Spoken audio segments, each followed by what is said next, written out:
Hi, I am Faiza Motasim, Assistant Professor of Architecture at USC School of Architecture. It is my privilege to introduce our esteemed keynote speaker, Brian Lee. Brian is an architect, educator, writer, and founder, and design justice activist. He's the founder of a principle and a design principle of Colloquiate Design. Colgate Design is a nonprofit multidisciplinary design practice in New Orleans, Louisiana. It is dedicated to expanding community access to design and creating spaces of racial, social, and cultural equity. Brian is also founding co-organizer of the DAP, which is the Designers Protest Collective, and Dark Matter University. Brian was most recently honored as one of the 2018 Fast Company's most creative people in business. He was also honored as a USC Annenberg MacArthur Civic Media Fellow and the youngest design firm to win the Architectural League's Emerging Voices Award in 2019. So please join me in welcoming Brian Lee to the second USCA Research Symposium. Brian, over to you. Thank you so much. I do appreciate it. Thanks for inviting me. I spent a few years for the fellowship wandering back and forth on campus, and so I appreciate being back virtually. So tonight we'll talk about power in place. I'm here to kind of give a keynote that focuses on the relationship between people and the spaces that they frequent, and what happens when injustice is baked into those spaces. This is a particularly heavy week with multiple young people being murdered. Not all of those have a direct relationship or correlation to physical space, but the fear that's embedded by individuals in specific spaces is a thing that we often want to kind of drill into and talk about a little bit more in depth. So forgive me if it's a little bit emotional today, but we're going to unpack some things and we'll see where this goes. So thanks for bearing with me. So we'll start here. Again, my name is Brian C. Lee Jr. I'm an architect out of New Orleans, Louisiana. And again, that as Fazia said, my practice is called Co-Locate Design. Part of my work has always been rationalizing or dealing with the relationships between architecture and the built environment and the kind of social configurations that interplay with it. We always talk about the fact that architecture is the hardware to the software of life, and art and culture often are the user interface. They are the ways that we understand the complexities of both the physical world and the social realities of this world. It allows us to navigate that. That's always been a part of my life. I moved to New Orleans in 2011, and a few years later, we started to see, 2012, we saw Trayvon Martin. 2014, we saw Mike Brown be murdered, and many in between, many after. One of the things that sparked that evening was that December 6th, 2014, was a night that we decided as a city to rise up in some fashion. This is a very important night for me, in large part because this was the last night that I spent working in a typical architectural practice. So I worked for the AIA Firm of the Year in 2014, SQ Dumez Ripple. It was a terrific firm, still is. And I really enjoyed my time there. I learned how to be an architect in that space, but something was missing, some connection to the ground, to the soil, to the roots, were a bit disconnected for me. And so this night was not only my last night at that job, it was also my first night at a new job that I was taking with the city that was focused on civic design across the city. And so working in communities to make sure that representation, that the kind of access to physical and public spaces was evident and clear in the many communities across our city. And so that night we took to the streets, we protested, we did die-ins in different spaces. And I left my job. I went to this new job and we shut down not just the malls, but we shut down the event that my new job was holding that evening. I got up, I put on my suit coat, and I started work that evening, right? And so I knew in that moment that there was something right about at least my ability to conceive of these two things in one space. Not only the work that I do on a daily basis, but the activism and organizing that I wanted to see as a relevant part of critical discourse in our work. And so over time, you'll see a little bit later, we talk about some of the other movement work we did around racist monuments in the city. But what came out of that in 2017 was a practice called co-locate that was concerned with the sophisticatedly informal use of formal architectural precedent in a place, so colloquial location. So co-locate is a byproduct of that. It is seeking to understand the habitual juxtaposition of people and place at a greater frequency than chance. It is a way for us to rationalize and understand those relationships, so much so that they inform the shape and architecture that we produce. And so in that, the grain of the kind of foundational principles really respond to the power, values, and care. And so the formation of a lot of the work that you'll see tonight and a lot of the kind of principles of practice that you'll see are related back to these three core foundational principles, really thinking about power as a understanding that the history of all revolutions is based in blood and land. It is the landlord versus the landless. What does it mean to sit with power as a consistent indicator of how those who have been marginalized are treated in space? The use of land to segregate, the use of land to separate is evident in every move that this country has ever made. And beyond that, the kind of larger premise of white supremacy has been pervasive across the country, and colonization has been pervasive across the world in ways that use power through the principles of land. What do we think about when we think values? So on the opposite side of the kind of power equation, we're thinking about values as our collective values are validated through the spaces and places that we design. And so in racist systems, we create monuments to the hubris and violence of white supremacy.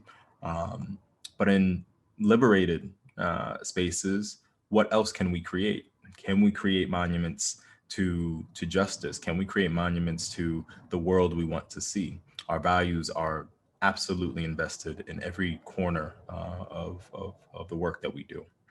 And then lastly, care. How do you do that? By what means? Design justice is what love looks like in public spaces. This is took a little bit from Dr. Cornel West, who talks about justice being what love looks like in public. Our ability to be a deep reflection of the communities that we are a part of is essential in creating just, caring architecture, just, caring physical spaces, plans, landscapes, and the like.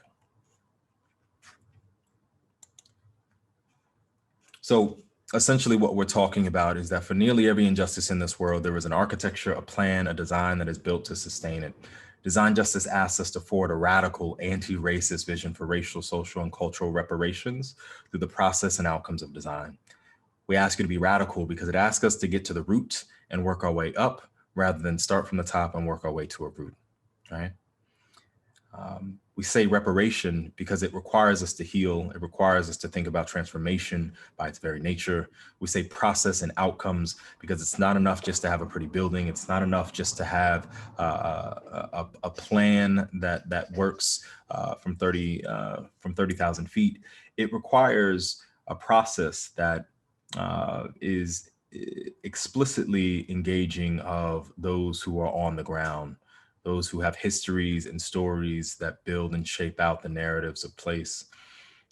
Design justice also calls on us to challenge both the privilege and power structures that use architecture as a tool of oppression that is external and internal.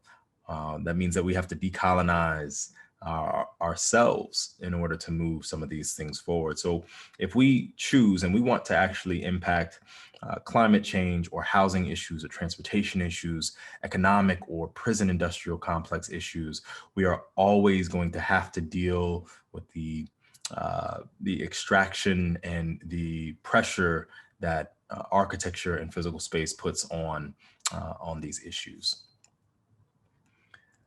So in that work, it calls on us to think about the kind of principles of that practice. How do we actually execute in relationship to that? It means that ultimately we have to honor what we call honor the griot. These are principles of practice for us. We have to honor the griot, meaning that we have to amplify the voices of extant communities. It means that we have to recognize that there's power in place, and that every project we have has the ability and the capacity to build power in communities that have been historically disenfranchised and disinherited from the process of city building, rural neighborhood building, town building, community building writ large. We have to recognize that form follows fiction, especially in communities that have been disinherited. The stories that we tell about place shape the spatial imaginary far more than the physical space at times. And so how can we use those stories as a means to shape what new spaces look like? Can we imagine just futures? Can we imagine beyond the barriers that limit our capacity to dream and our capacity to do work that seeks a just future? Can we recognize that land is liberation for many folk? Can we commit to being radical in this work? Can we think about culture as both an evolutionary ask and a revolutionary ask? The culture that exists in communities can tell us precisely over history what has been done and how it has been done, and how can we actually build spaces that serve to amplify those evolutionary considerations? And then what pain points are existing now? Why are people revolting? Why are people calling out for help and support? Revolution is an act of desperation oftentimes. And so when we look at those acts, we can respond in an uncaring, unflinching manner, or we can respond with love and care. And it's our choice. And then lastly, design is protest. To protest is to have an unyielding faith in the power and potential of a just society. It is fundamentally about our collective hope for what we want to see in this world. I believe design can be just that. It can be the kindred spirit to what protest is, a vision for what the world can be on the other side of injustice. So that requires us to consider power structures that exist in this world, and how might we rationalize the actions that we have to take to get there. I often talk about the design profession as an institution. Again, like all institutions, it imposes its power and leverages that privilege to maintain that power. But oftentimes we're not the conduit. We are just the conduit. We are not the source of that power. And so if we're not careful, we can oftentimes be the source of malicious power, or the conduit to malicious power. And part of that is because power and power systems make it easy for us to live our lives without considering the off gas, without considering the byproduct of harm, right? And then part of that is that it masks what systems are doing and how systems are combinatorial and complex, and how might we as a design profession actually respond to those considerations. It requires us then to really sit with the fact that architecture over its storied lifetime has found this nice little niche where we are too small of a profession to deal with the big, complex global issues that we face. And we're too big to deal with the small issues that are on the ground that the proletariat have to deal with. And so we don't have to do shit. We actually found ourselves in a space where we don't have to care about people. We can just deal with the architecture unto itself as just the object. And we don't have that luxury, especially, again, communities of color don't have that luxury. The spaces that we exist within have to serve as the grounds for what revolution might look like. And so in order to do that, you have to understand what the system is. We break the system down into two components, the signal and the receiver. The signal is just the instruction set that's being sent out over and over and over, and it tells us how we might operate day to day. It is the pedagogy that we are taught. It is the policy that gets codified by way of that pedagogy. It is the procedure that implements the policy. Those are the signals. They're sending it daily. And we can choose on the other side, the receiver, to receive those and say, yes, we will comply with what the signal is telling us. Or we can send a note back that says, no, we won't. And so in practice, we can fight to change the way we practice. In each individual project, each individual program we do, we can fight to say there is a better way to move these things forward. Each individual person can find a way to be a part of a larger collective that is moving and pushing this work towards a better, brighter future. And so the only way that we can actually move forward is if we don't isolate ourselves to worrying specifically about projects and only about practice, but we are engaging and using our design skill set up and down the continuum of power, challenging pedagogy, challenging the policies that we put into the world, challenging the procedures that implement those policies, making sure that practice fundamentally changes itself to dismantle any policy, procedure, or pedagogy that is not seeking justice long term. And so in that, we ask you to think about not just seeking justice in our work, because justice is the necessary space, but can we actually seek a step further? Can we acknowledge that injustice is a way for systems to deny equal distribution of access and resources in order to extract, retain, or maintain power at a central source or within a central group, right? Can we acknowledge that? And then on the other side of that, can we move past the language, understand that language means something? And so when we talk about creating diversity and inclusion committees in schools, this is not to knock anyone. It is just to say that diversity and inclusion is an outcome. It is not the process by which we get there. And so if you only focus on the outcome, then you will forever fail at that intended outcome. For always. There is no solution that just takes in new people and doesn't change systems. So if we only think about diversity and inclusion, that's a problem. That's why you don't even see it on this list.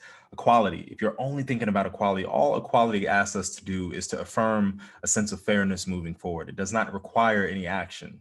It is why people can post a black square and say that they're going to do better tomorrow. But a year later, we're still sitting in the same space. A year later, some of those same corporations are still putting money into people who tried to overthrow the government. It's why, because it's flaccid. It has no meat behind it, no substance behind it. We can think about equity. We can think about justice. Justice requires us to repair for past injustices, to make fair and stabilize in the present, and to remove barriers to progress moving forward. And then I ask you to just push one step further towards liberation. Liberation requires us to do all those same things, to repair for past injustices, to make fair in the present, to remove barriers, and lastly, to affirmatively influence future outcomes, specifically for those who have been marginalized. Over and over and over again. What does it mean? It means that there is a loss in power. You're depowering some systems and redistributing power in others. It's going to be uncomfortable at times, but you'll get past it. We will all grow better for it. So in those systems, when we actually have to lose power, when we actually have to deal with the hard parts of the isms, the systems that actually shape our world, we're often afraid to face them in real ways because fear drives so much of our decision making. And I know you haven't seen any architecture yet because this is the groundwork that actually gets us to the architecture. And I need you to see what this is before we talk about how we get there. And I'll briefly talk about some of those things. But what are we afraid of? We're afraid of being ignorant. We're afraid of being called out for what we don't know about a system that is hyper complex. Well, guess what? You're not going to know it. It's been built that way for hundreds of years so that you don't understand the complexities of those systems. You're afraid to be called a racist. You're afraid to sit with the legacy of frameworks that have privileged certain folks and have deprivileged others over generations, right? And I urge you to get over it. Get over it now. I mean, the idea here is simply that your job is to move towards being an anti-racist. Your job here is to move towards being a liberatory practitioner. The obligation is to understand that we live in racialized and socialized systems that don't allow a scapegoat. You can't get out of it because that's the way the system was built, right? It doesn't matter what you want to do. It doesn't matter the kind of care and love you might have in your heart. I appreciate every ounce of that. But ultimately, you're in a system that will privilege certain folks over others. And we just have to deal with that. Right? We have to deal with the world as it is, not necessarily as we want it to be. So if you want to seek a world that is anti-racist, that is fundamentally pushing towards design justice, that is actively seeking liberatory practice, we have to do a few core things in that work. It means that we have to challenge narratives, make sure that we acknowledge histories of lies that have been embedded into our physical environment. It means that we have to seek every architecture we put into the world as an opportunity for mutual aid, some sort of mutuality that seeks to bind its relationship to place and to people all in the same breath.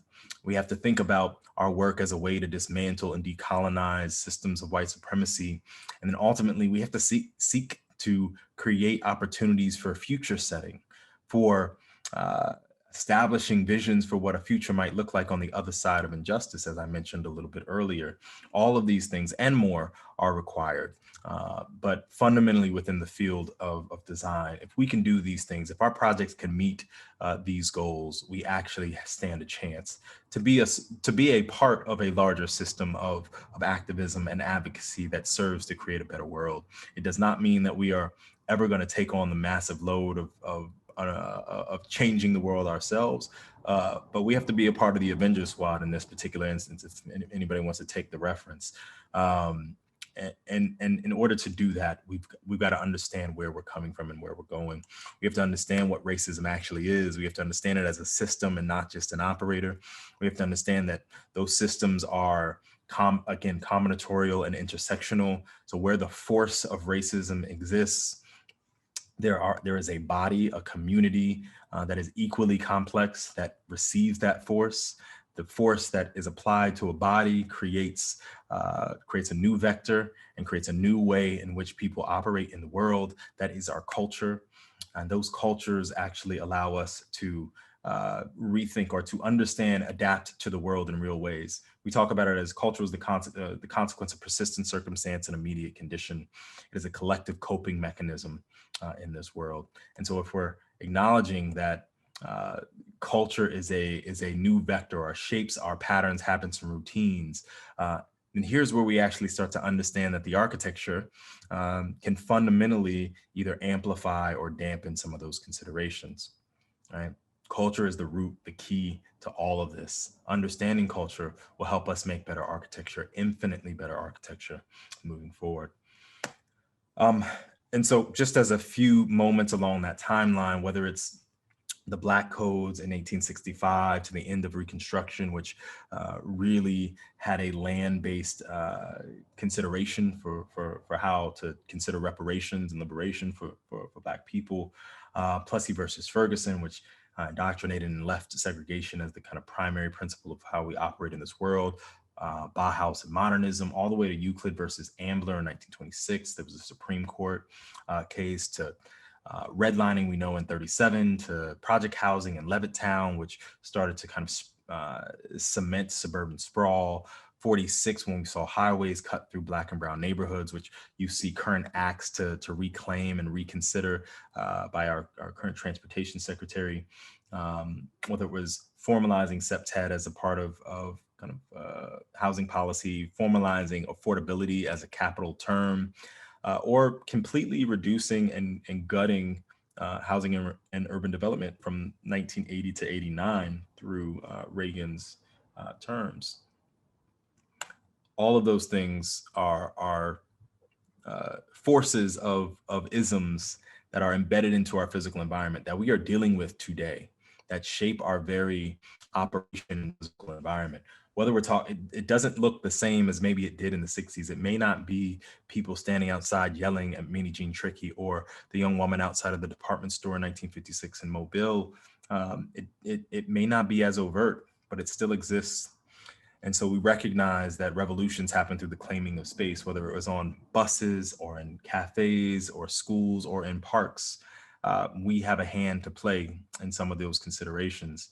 And we recognize that there are still contemporaries who are doing this work, and we can learn from them as we think about what design can be moving forward. So I want to just show you two, I don't know if it's, do I have a few minutes? I got a few minutes? Yes. I got 2 Yes. minutes. Give me a couple minutes and I'll show you what that looks like on the other side. So one of the projects that we did, I'm going to show you a couple scales from the kind of artistic, the immediate, the ephemeral, to the kind of larger conceptual plan work. All three of these are plans at different scales in community. Lights Out was the first one. Post Katrina, we saw about 50,000 vacant properties that were essentially unable to come back onto line for one reason or another. And I'll talk to you a little bit about that, what that looked like. In that work, we had to recognize that the diagram for how we actually put houses back into commission was ever complex, and adjudicating properties over the course of that time meant that the city could only bring back online maybe 300 to 600 houses a year, while thousands more were being put back offline year over year. Post Katrina, any house that got demolished ended up having debt and liens attributed to them that made the kind of combinatorial consideration of putting a house back into commerce essentially an endeavor that only those who had an exponential amount of wealth could engage in, right? So communities of color, these neighborhoods that washed away Black people, would not allow Black people to come back in and buy these houses, just by the nature of the way that the systems were set up. And so as we tried to buy a house, we understood that the complexities of that were too much. And so we dialed it back and we decided to run for mayor, and we decided to run for president. 2016, we ran for president on the idea that Black land matters. And we ran with campaign signs all across the city. We did second lines in our city to talk about the kind of neighborhoods that were being divested from, the houses and spaces that had stories that needed to be heard. We talked to community members and drafted new kind of rules for how we wanted to exist in the world, in the city. We worked with young people and young artists to create billboards along that manner. And we started to do an education teach-in work. So under these billboards, we would do teach-ins and we would talk to people about what it meant to consider these terms about our cities, about our spaces, whether we were talking about what the term blight meant itself, neighborhoods being locked up by capital, disaster capitalism post Katrina. I know, blightsout.com if you want to check out in any more detail. We talked about the Louisiana constitutions, that constitutional articles that prevented us from actually putting houses back into place. Second project was one called Paper Monuments, which took thousands and thousands of comments from a process to remove racist monuments across the city from 2015 to 2019. And we asked ourselves from 2017 on, can we imagine new monuments to New Orleans? Can we think about the stories that were told day in, day out by our community constituents, by authors, by artists? Can we capture those and put them in poster form and make sure that they were visible to so many more people? Can we put them back into the streets and make sure that people stumbled upon them where the stories actually happened? Can we allow the weather and time and humanity to impose themselves on the art itself and allow that to be a part of the story? It is how stories get washed away over time. And we wanted to reflect that in the very nature of the art. Can we think about this as new frameworks that took posters and proposals, that restored complexity into the streets, that leveraged our transportation systems, our civic and library systems, our transportation set, as I mentioned, and our cultural institutions, museums and schools alike? Can we overtake public space and start to root new stories in those spaces beyond the kind of racist monuments that were pre-existing in these spaces? Can we think about the ways that culture shapes our city, the ways that family and legacies of different stories and of women shaped what the city has come to be? Can we then take it a step further and future set? Can we imagine that if we were to honor the voice of our constituents in real ways, not to play them off as separate or naive in any real way, can we just allow them to imagine? What might that look like? And so we created a process called Imagine Monuments, where we took the words and stories of those who would always come and tell us, well, I can't really draw, but wanted to see something actually happen. Can we make that a reality for them to see this? To the lighthearted stuff, like a gramophone sitting on top of the former Robert E. Lee Monument here in New Orleans, to the more somber, which is Stolen Spirits, which speaks to the millions of enslaved people who were brought to this city. Can we do that in many different ways, whether it was talking about the story of oak trees or second lines, or young people's kind of fight for desegregation in the city in the 60s?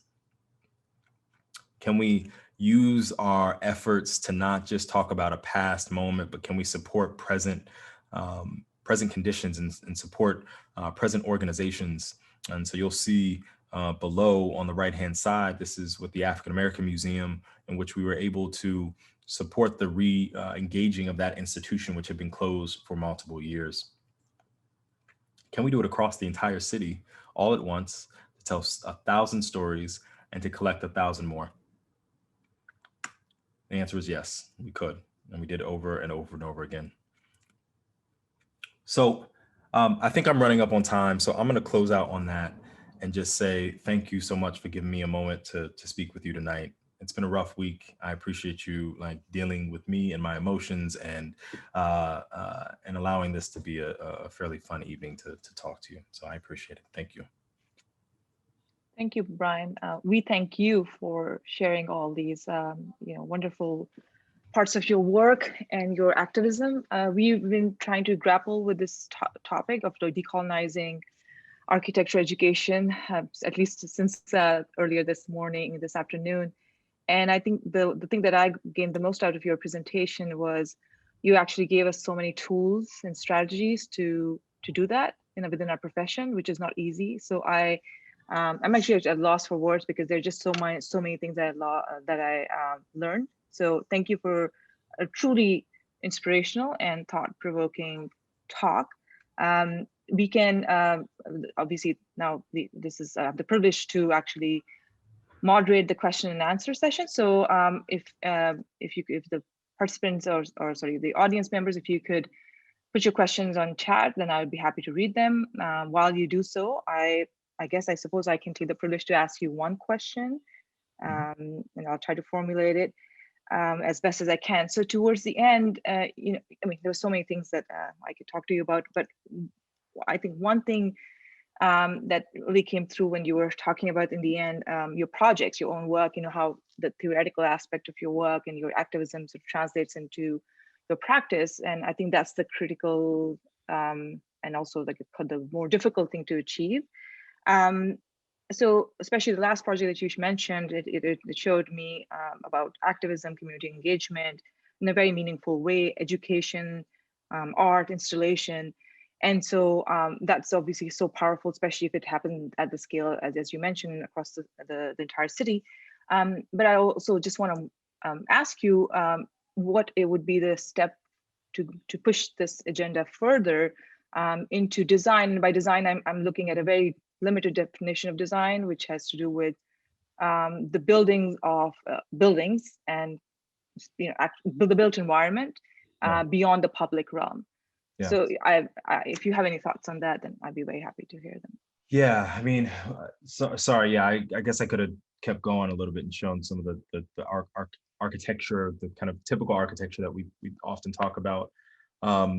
But it's very possible and necessary to take a process that engages people at that level and drives it into the design of buildings in real ways. And I think the ways to do that and the ways that we've done that. I mean, I think we're working on a project in Dallas presently, which is a 240,000 square foot former prison, which is talking about, which is really talking about what restorative justice might look like moving forward, what happens when in a world without prisons.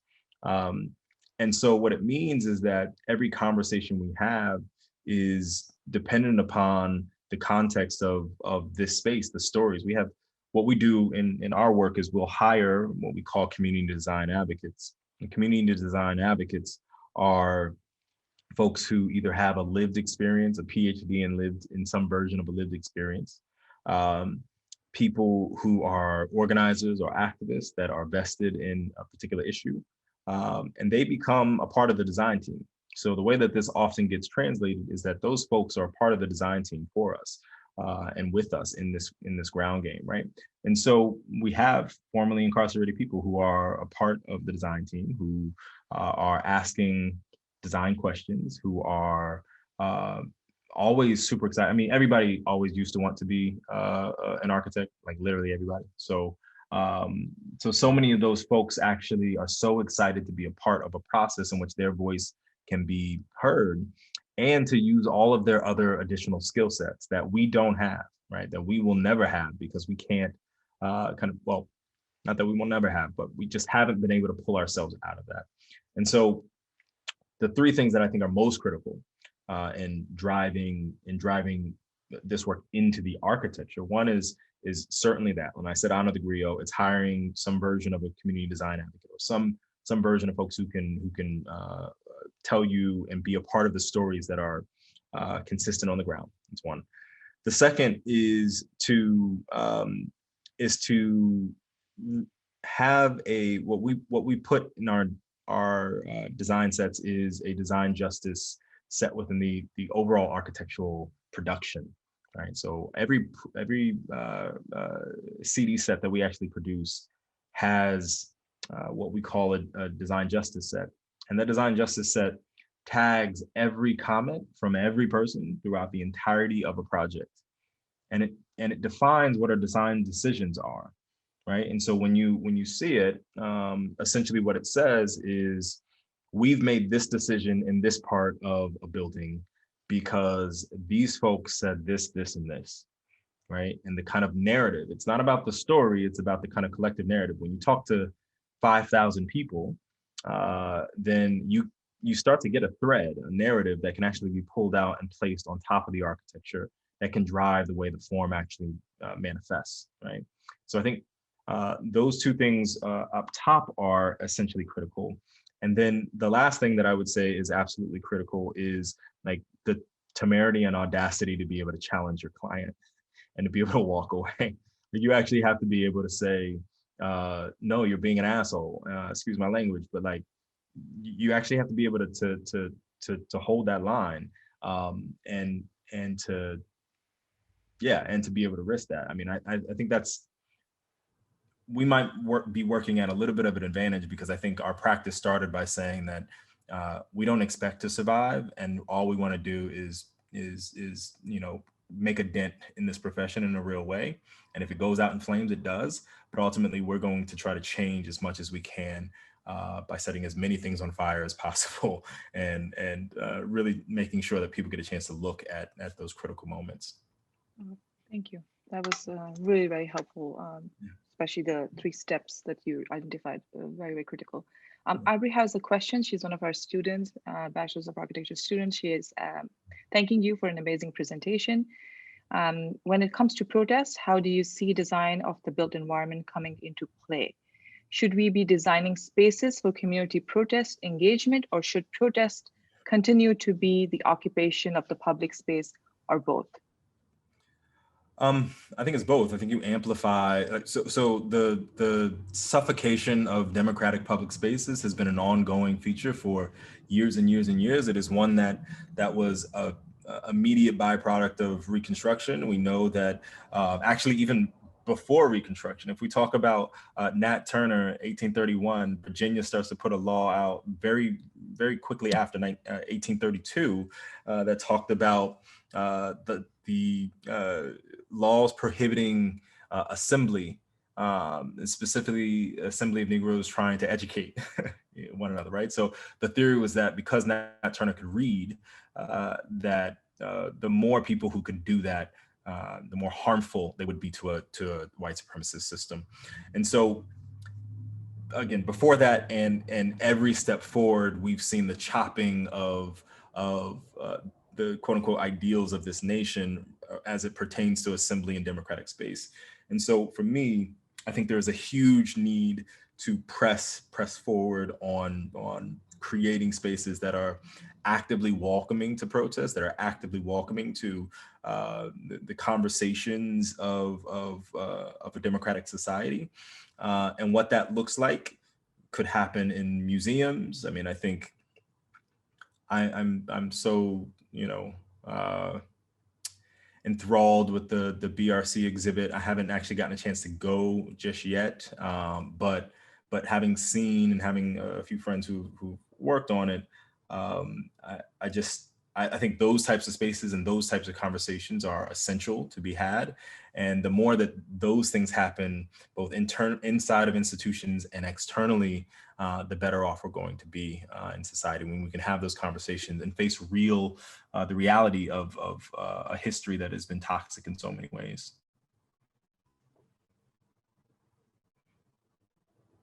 Thanks for that question. I just want to give a moment, a chance to the audience if they have any questions, because I can obviously talk more. I don't want to be the only one asking all the questions. Sorry, I turned my video on, sorry. I kind of typed it in the chat, but a lot of what I hear is very reminiscent of what I was studying when I was in graduate school about feminism, post-structuralism, and authorship. And, I recognize that our profession teaches our future designers to be comfortable in uncertainty, because that's what design is. But the academy, but convincing clients of our future designers to embrace uncertainty is much more difficult. So I was wondering what your thoughts are about that. Yeah. So this is why I was saying in the signal and the receiver, we actually have to be more conscious of working upstream. I'll tell you a little story about a current project we're working on in Portland presently. So in 2016 or 17, I gave a talk, and a couple folks were in the crowd, and I was railing as I usually do, and we were talking about how we might change systems in particular ways. And I was reflecting on a project that we had done here in New Orleans. So when I was working with the city, we started to implement strategies within the RFP that called for critical race theory, that called for community design advocates within their system, right? So this is like a small way for us to throw a little stone in the system as a client, essentially, right? They heard this. 2 years later, they put in a RFP. Now I had stepped away from the city. They put an RFP. They wanted to make sure that critical race theory was a valued part of the project. Well, now I start a practice. I see critical race theory on a proposal all the way in Portland from New Orleans. And I said, well, I guess I have to go out to Portland and try to get this project. And so we were in the room, and they said, we were in this presentation a few years back, and this was the impetus for us to actually put this in the project. And so if we were not challenging upstream what a client should be looking for, then I don't know that we ever would have gotten that opportunity. Now, post this one project, this one woman, there's two women actually, Amar Perez and Rebecca Aachen. Amar Perez had been working with the Institute for 10 years to institute critical race theory into the project. And when they tried to think about design justice being implemented into the RFP,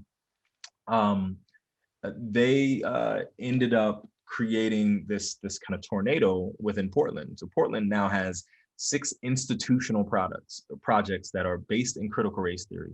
PSU, I mean, hundreds and hundreds of millions of dollars. PSU, which is Portland State, so Portland Community College, PCC, there is Portland Public Schools, there's Multnomah County Libraries, all of them invested in critical race theory as a basis for design. And so now every architecture firm in the city is scrambling to figure out that skill set.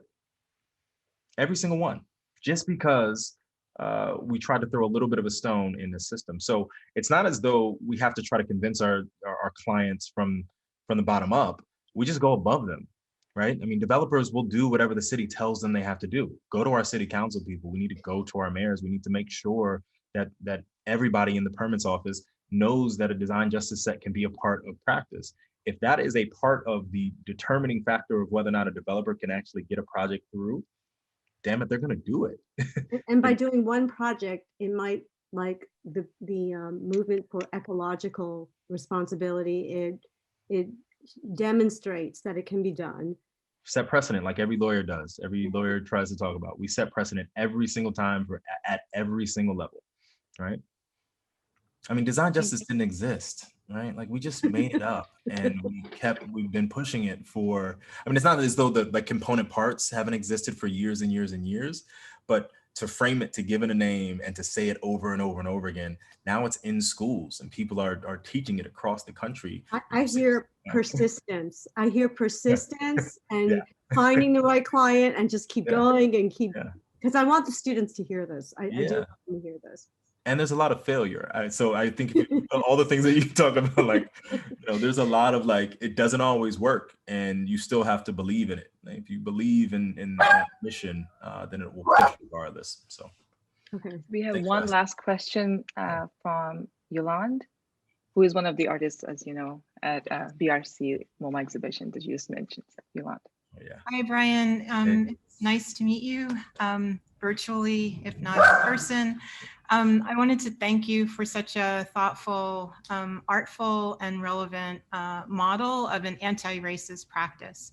And I do have a question. The clarity in designing your practice and presentation is really impressive to me, just the way that you put everything together. And just as I've seen you over time, like looking, just reading about you in Architect Magazine, like kind of younger, moving through, the way that you designed your practice is impressive to me.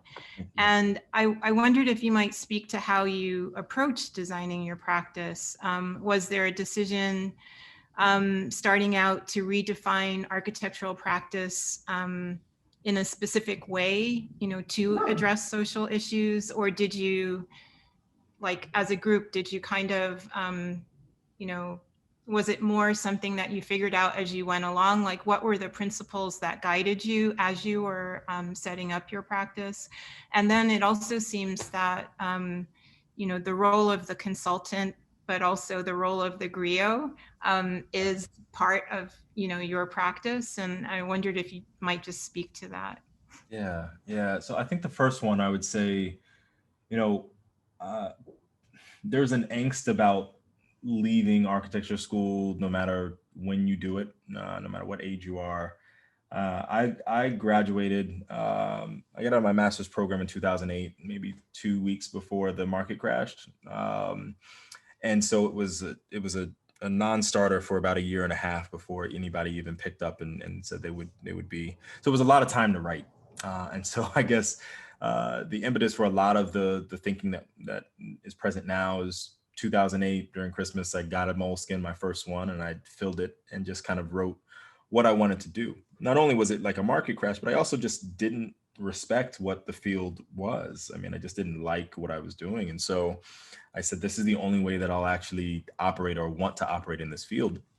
so I just kept that, and I've held on to it for many, many years. And I still look back on it fondly. And but it set the stage for how I wanted to operate personally, and then to find like-minded people over the course of my next 5 or 6 years. It was that I worked as the exhibit coordinator for NOMA, and I got a chance to travel from place to place, and I got a chance to see different spaces and different folks who were doing this type of work in some capacity, in small ways and large. And then I think the critical thing was just being in movement work, like taking myself out of just the architectural bubble and being with humans on the ground in different cities, whether it was back home in Jersey or whether it was here in New Orleans. What does it mean to actually deal with real issues in real ways? And I think those conversations really made me say, well, there's no possible way that I can go sit in this 34th floor of a tower downtown in New Orleans and just do that every day for the rest of my life, when my brothers, my sisters, my people, my siblings are down on the ground, like actually fighting for things that I also believe in. And so I think that's where the kind of coalescence actually happened there. And then I think your second question, I'm sorry, I talked a little long and I lost the second question. Can you help me?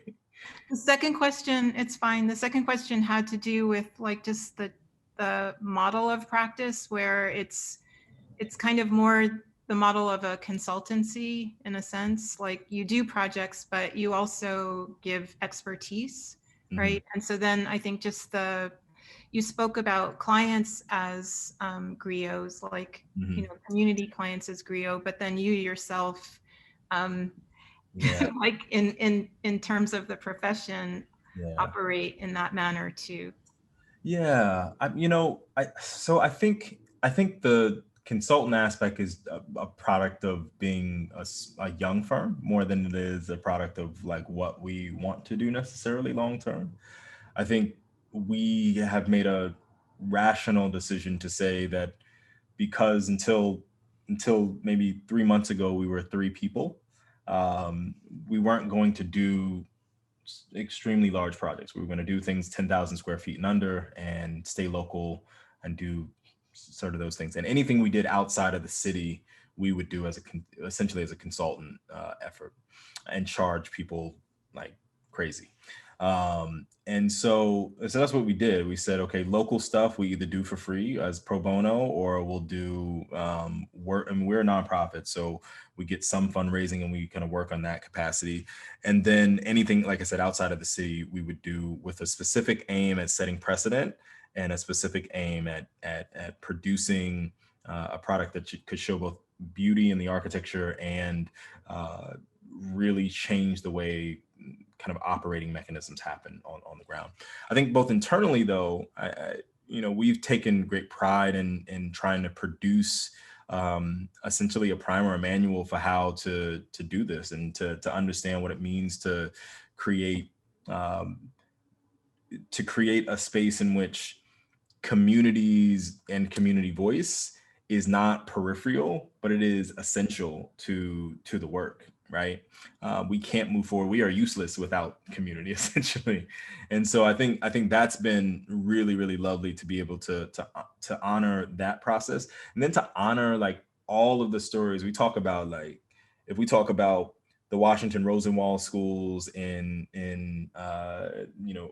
1917 to 32, we talk about 5,300 schools being built across the South. Like that is a principal example of how a design justice practice would have worked back then, right? It's students, it's communities, it's some philanthropy, it's some city, like all of these things are defined. And so I see it as a channeling of our stories and the way that we've operated in the past, and a way to kind of try our best to manifest that in the present. So yeah, I mean, I enjoy it. Thank you for that question. I do appreciate it. Thank you. Fine. We are out of time, but we have one more question from Allison Hirsch, who is the director of the MLA Bless You programs. Allison. Yeah, and that's the landscape architecture program. I'm sorry to drag this up. Maybe people thought that we were closing, but you're such a resource to have here, and the presentation was just so transformative. So thank you. I hesitate to ask this because maybe this isn't even something that you agonize about, and it's just something internal. It's maybe exposing my internal workings. Yeah. But my research focuses on cultural memory and meaning and its sort of manifestation in land and landscape, both as it has the capacity to be sort of material testimony for past trauma, but also as a manifestation of sort of cultural expression, as a kind of means to transcend systems of oppression. I'm curious about like how to prioritize the recognition of, because I use your piece, Cities Were Designed to Oppress, or I think it's American Cities Were Designed to Oppress. Sorry if I don't remember the full title. Of course, I had a use it in my teaching. Yeah. I'm curious, like how you prioritize the recognition of sites, spaces, systems of oppression that, with what you were talking about, the sort of the liberatory praxis of creating spaces that affirmatively influence future outcomes. And I imagine it's an and also, but I feel like in my work, I sort of tend to sort of dwell on trauma a little, maybe potentially too much at the detriment of not providing enough space for liberation. And I didn't know if there was, if that was even a tension in your work or the way that you sort of grapple with a very difficult past. No, it's essential. I mean, I think when we talk about the kind of 4 keys to that liberatory praxis, it is, the thing starts with narrative, right? Acknowledging a past, acknowledging a history, acknowledging traumas that have been vested into a physical landscape is essential to be able to move forward. You can't really do anything else without that, right? Because you don't know how your decisions are going to be forwarded. And so, yeah, I think we belabor it. And I think we also recognize that there's a difference between written history, oral history, kind of lived histories that people share in the moment. They're all different, and they all have different like threads between them. And so part of our dwelling is in the delta between each of those, and trying to suss out like what actually is resonant today, what is necessary to kind of dwell on in a past, and then how might that carry itself forward to whatever we decide to present as a future setting experience. It requires narrative. It requires us to kind of consider those past considerations, and then it also requires us to think about again, dismantling the frameworks that allowed us to exist in that space for so long prior to, right? So yeah, I think it is a both and I don't struggle with it because I think I deal with both of them pretty deeply. Yeah. And I appreciated you also talking about sort of any intervention being one of mutual aid, which I think is like something that'll stick with me. Thank you. Thank you so much. Thank you for the questions to the audience, but thank you the most to Brian. Yeah. This talk was such a befitting way to end our symposium, which was titled Designing for Social Justice. And this was just wonderful way to end that. So thank you for your time, and thank you for sharing your work with us. I appreciate it. And like I said, I'm still in the fellowship, so I still come back all the time when we're not under lockdown. So I will probably be back in the next few months as well when we're back on the real world. So that'd be great. Awesome. Looking forward to seeing you again soon. Absolutely. On that, I will hand things over back to Junho.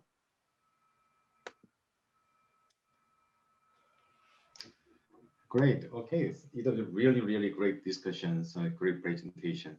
So actually, yeah, among the committee, so we met with Brian Lee a couple of months ago. So before we decided to invite him to the keynote, and then he showed a lot of ideas, and also he showed a lot of some project where he implemented his ideas in reality. So it was a really good, kind of meaningful project that he shared with us. So that's why we decided have him for the talk today. So I think, our idea was correct, and then he gave me a lot of good ideas. Yeah, thank you very much.